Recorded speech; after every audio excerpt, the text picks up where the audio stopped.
Hello, welcome to back my channel easy study চ্যানেলের পক্ষ থেকে আজকে ক্লাসে সকলকে আন্তরিক শুভেচ্ছা ও অভিনন্দন। আশা করি তোমরা সকলে ভালো আছো, সুস্থ আছো। তো আজ আমরা শুরু করব অষ্টম শ্রেণীর বাংলা স্পেশাল মডেল টেস্ট যে 1 থেকে 6টি আছে। তো বার্ষিক পরীক্ষা 2024 সালে অনুষ্ঠিত হচ্ছে। তো এই পরীক্ষা কেমন হবে এবং এই পরীক্ষাগুলো MCQ অর্থাৎ নৈমিত্তিক অংশে কী কী প্রশ্ন থাকবে এবং কোথা থেকে প্রশ্নগুলো করা হবে তাই নিয়েই থাকছে আজকের ভিডিও। তো দেখো, প্রথমে আমরা মডেল টেস্টগুলো সলভ করি, তারপরে ভিডিও শেষে আমরা সাজেশনটা প্রকাশ করি। তো দেখো, প্রথমে দেওয়া আছে রাবেয়া খাতুন কত সালে মারা যান? 2021 সালে। অঘ স্বল্পপ্রাণ ধ্বনি কোনটি? প। দক্ষিণায়নের দিন একটি বিখ্যাত উপন্যাস। রেলের পথ গল্পটি কোন গল্প থেকে নেওয়া হয়েছে? পথের পাঁচালী। কোন দেশে গিয়ে ইবনে বতুতা হাদিস বিদ্যায় দক্ষতা লাভ করেন? সিরিয়া। উপমা শব্দের অর্থ কী? তুলনা। কোকিল গল্পটি কী ধরনের লেখা? কল্পনা ভিত্তিক। তো এইগুলো কিন্তু আমাদের সরাসরি বই থেকে প্রশ্নগুলো করা হয়েছে। তো অবশ্যই তোমরা আগে বইটা ভালো করে পড়ে নেবে, কারণ বই না পড়া থাকলে কিন্তু কোনো সহজ প্রশ্নেরও তোমরাও অ্যান্সার করতে পারবে না। তো উপমা মানে কি? আমরা সাধারণত তুলনাকে বোঝাই। একজন আরেকজনের সাথে উপমা করা মানে একজন আরেকজনের সাথে তুলনা করা। কোকিল গল্পটি ছিল কল্পনা নির্ভর, অর্থাৎ কবি তার কল্পনায় যেগুলো ভাবে সেগুলো নিয়ে তিনি গল্পটা লিখেছে। কৃত প্রত্যয়ের উদাহরণ আছে নিচের কোন শব্দে? মিশুক। পরপর প্রয়োগ হওয়ার কাছাকাছি চেহারার শব্দকে কি বলে? অনুকার দিত। দিন ও দিন শব্দের অর্থ কী? এখানে দেখো, দয়সী দন্ত ন দিন আর দয় দীর্ঘী দন্ত ন দিন শব্দের অর্থ কী? উচ্চারণগত দিক থেকে এক হলেও বানানের দিক থেকেই কিন্তু আলাদা এবং অর্থগত দিকও আলাদা। তো এটা অবশ্যই তোমরা সতর্কতা অবলম্বন করে পরীক্ষার হলে লিখবে। এখানে দয়সী দন্ত ন দিন মানে হচ্ছে দিবস, অর্থাৎ আজকের দিন কী বার? শনিবার। শনিবার হচ্ছে আজকের দিন। আর দয় দীর্ঘী দন্ত ন দিন মানে দিন দুঃখী, দিন দরিদ্র, এগুলোকে বোঝায়। তো আর্থিক সংকটে থাকলে সেটাকে এই দয় দীর্ঘী দন্ত ন দিন, এবং হচ্ছে কোনো তারিখ বা সময়কে প্রকাশ করলে সেটা হচ্ছে দয়হস্যি দন্ত ন দিন। তারপরে দেখো, অভিধানে ব্যবহৃত সঠিক বর্ণক্রমে নিচের কোনটি? অ আ হর্ষাই দীর্ঘায় হর্ষ। বিবরণমূলক রচনায় আর শিরোনাম দিতে হয় কি অনুযায়ী? বিষয় অনুযায়ী। তথ্য কয় রকমের হতে পারে? 2 রকমের। তারপরে দেখো, প্রতিটা মডেল টেস্ট সলভ করতে আমরা দেখব একটি করে উদ্দীপক দেওয়া থাকবে এবং সেই উদ্দীপক থেকে আবার 2টি করে প্রশ্নের অ্যান্সার আমাদের করতে হবে। তো দেখো, প্রথম উদ্দীপকে আছে গ্রামের সবাই ব্যস্ত, সবাই মিলে করিমের আদরের মেয়েকে খুঁজছে। কারণ কবিরাজ বলেছে করিমের ছোট মেয়েকে পরি তুলে নিয়ে জঙ্গলে রেখে গেছে। অনেক খোঁজাখুঁজির পর দেখে করিমের মেয়ে তার ঘরে খাটের নিচে ঘুমিয়ে আছে। পরে সবাই ভাবলো কবিরাজের কথায় বিশ্বাস না করলেই হতো। উদ্দীপকের ভাবটির সাথে তোমার পঠিত কোন কবিতার ভাবের মিল আছে? পণ্ডশ্রম। পণ্ডশ্রম মানে কি? দেখো, ধরো আমাদের যে বিদ্যালয়ে আমরা পড়ি, তো এই বিদ্যালয়টাকে আমরা চাচ্ছি এখান থেকে 10 কিলোমিটার দূরে নিয়ে যেতে। তো এই বিদ্যালয়টাকে আমরা সারাদিন ধরে ঠেলছি যে সামনের দিকে ঠেলে আগিয়ে নিয়ে যাব। এটা কি হবে বলো? এটা কখনোই কিন্তু ঠেলে এক জায়গা থেকে আরেক জায়গায় নিয়ে যাওয়া সম্ভব নয়, তাই না? তো এটা কি? পণ্ডশ্রম, অর্থাৎ অনর্থক শ্রম বা পরিশ্রম করাটাকে পণ্ডশ্রম বলে। তো তারপরে দেখো আছে 15 নম্বর সর্বশেষ, কবিতা ও উদ্দীপকের মূল কথা হলো গুজবে কান না দেওয়া, নিজে আগে ঘটনা পর্যবেক্ষণ করা। তো এক্ষেত্রে আমাদের একটা দোষ বলা যায়, আমরা কিন্তু পরের কথায় খুবই নাচি, এক কথায় পরের কথায় কান দিয়ে বেশি ঝামেলা করার চেষ্টা করি, কিন্তু এটা কিন্তু কখনোই ঠিক না। যে কোনো একটা জিনিস যখন ঘটে তখন আমাদের উচিত আগে পর্যবেক্ষণ করা, তার সম্পর্কে যথেষ্ট তথ্য আহরণ করা, তারপরেই কিন্তু তার প্রতিবাদ করা বা তার সমাধান করা। কিন্তু আমরা আগেই মিথ্যা কথার পেছনে দৌড়াই বেশি। এটাই ছিল এই কবিতার মূল বিষয়। তো চলো আমরা স্পেশাল মডেল টেস্ট 2 সমাধান করি। আবু ইসহাক কত সালে মৃত্যুবরণ করেন? 2003 সালে।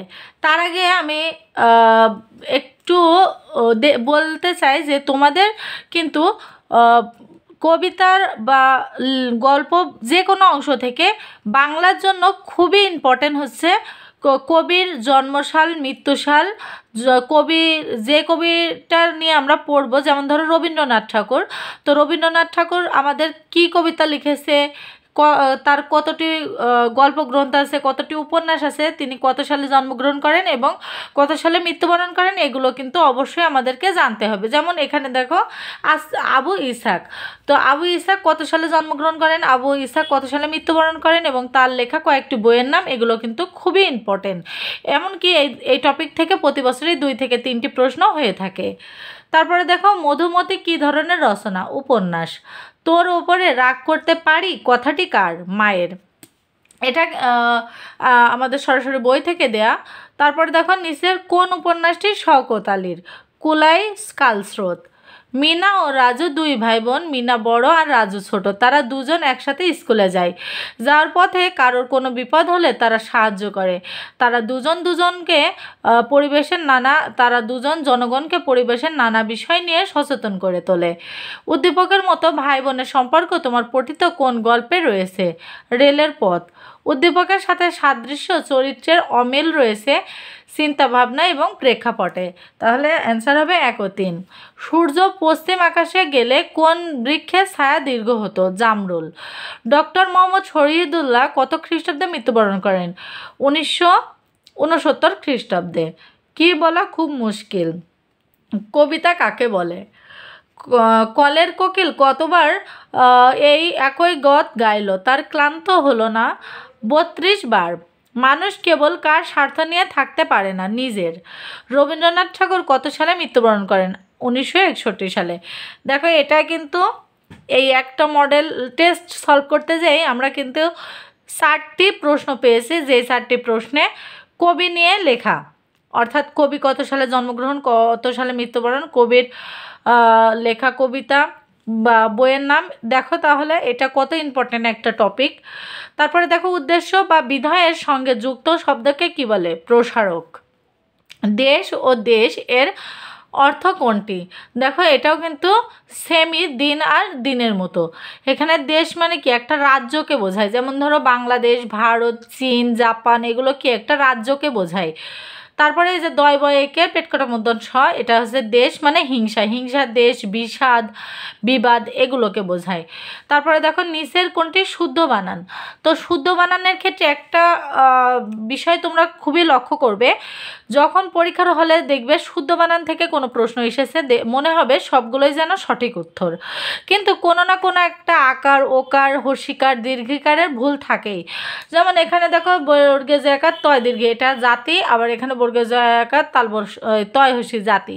তো এখানে সঠিক অ্যান্সার কোনটা? অবশ্যই এইটা।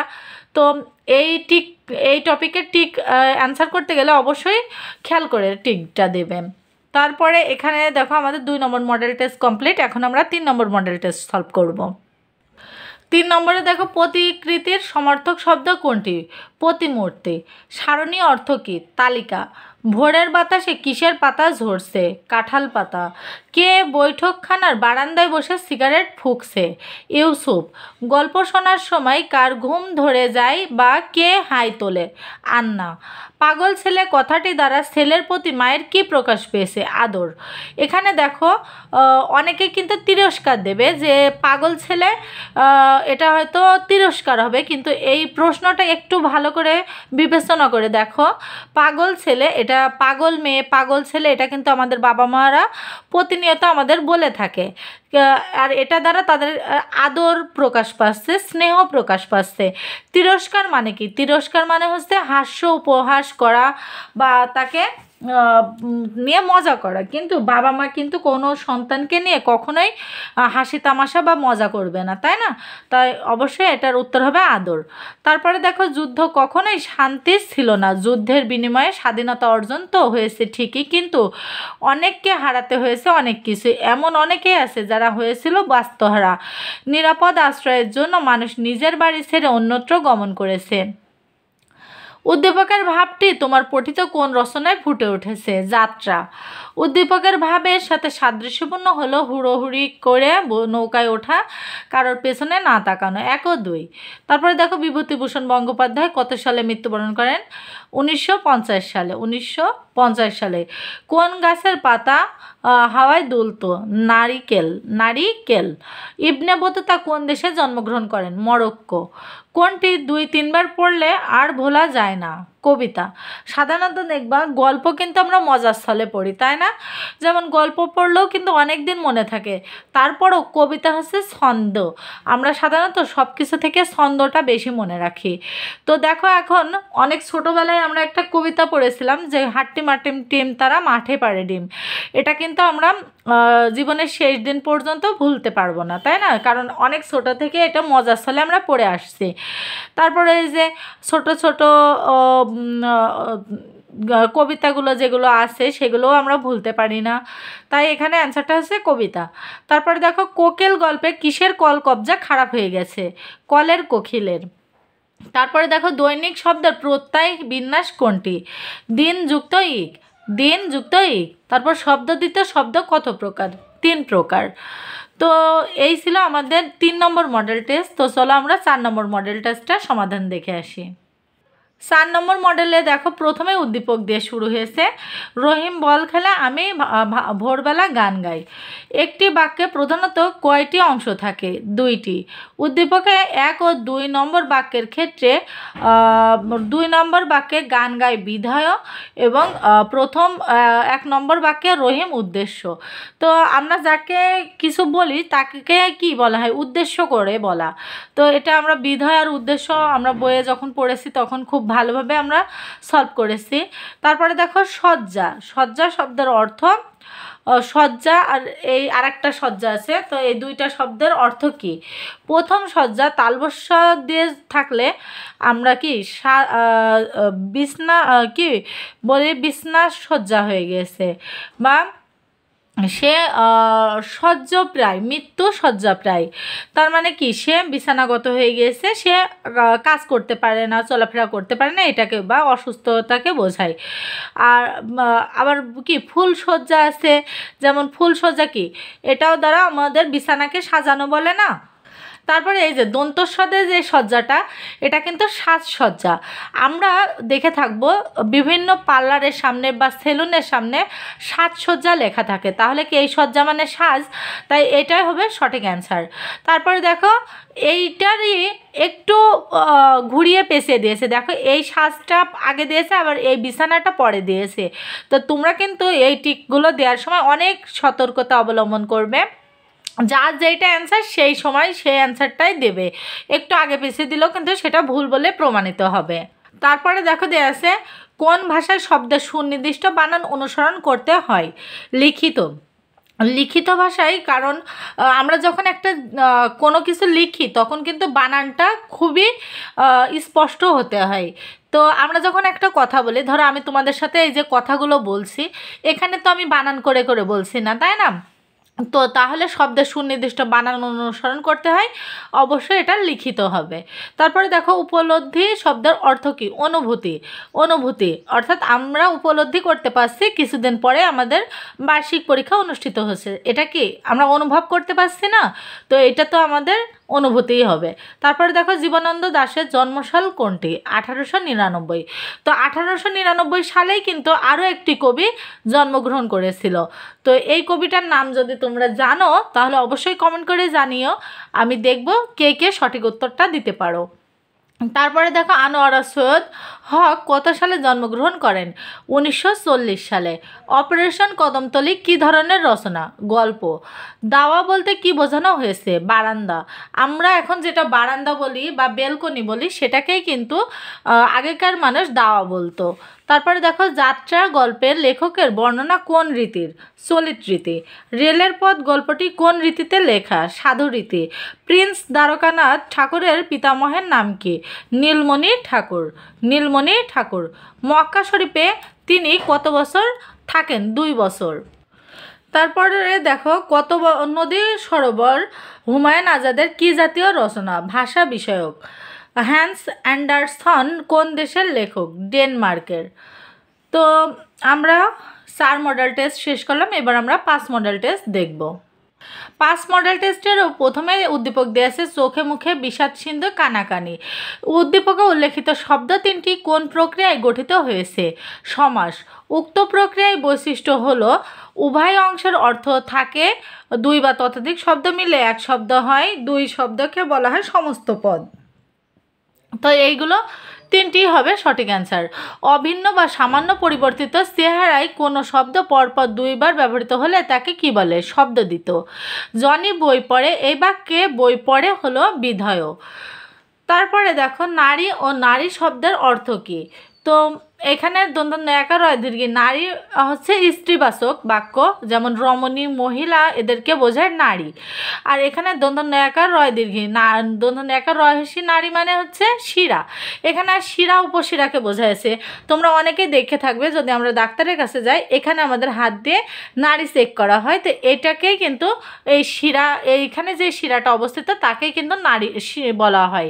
তারপরে দেখো অভিধানে ব্যবহৃত ওই এর পর বর্ণাক্রম কোনটি? এটা হবে অ্যান্সার। তারপরে দেখো যারা ছবি তোলেন তাদেরকে কি বলা হয়? চিত্রগ্রাহক। ঢাকা বুড়িগঙ্গা নদীর তীরে অবস্থিত, এটি কোন ধরনের তথ্যের নমুনা? বর্ণনামূলক তথ্য। জীবনানন্দ দাশ কত সালে জন্মগ্রহণ করেন? 1954 সালে। 1954 সালে জীবনানন্দ দাশ মৃত্যুবরণ করেন।